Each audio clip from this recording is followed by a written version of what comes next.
Hello, my name is Hamza Dudgeon, and I'm here in St. Cloud, Minnesota, enjoying the beautiful flower garden here.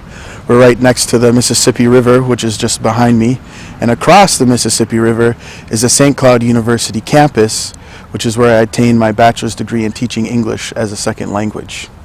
Welcome to my video series. This series is going to be an introduction to the English alphabet. So I have a bachelor's degree in teaching English as a second language, and I have a master's degree from the University of Chicago. And this is going to be a video series for beginners in the English language. And it's not going to be a typical video series where I just recite the alphabet or alphabet song and you follow the song and you memorize the letters. It's more complicated. It's more in-depth than that.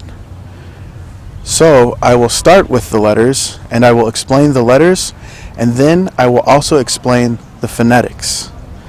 Phonetics is an English word that talks about, it means the sounds of a language. So I'll tell you the letter and then the different sounds that the letter makes. It makes sounds in the beginning of a letter, different sounds in the middle of the letter, and different sounds at the end of the word.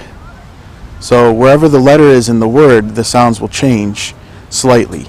So I try to pronounce the letters with all the different sounds, and that is more or less what makes my video series different. I have a scientific approach from the field of linguistics that I'm employing in this beginner's lesson for the English alphabet.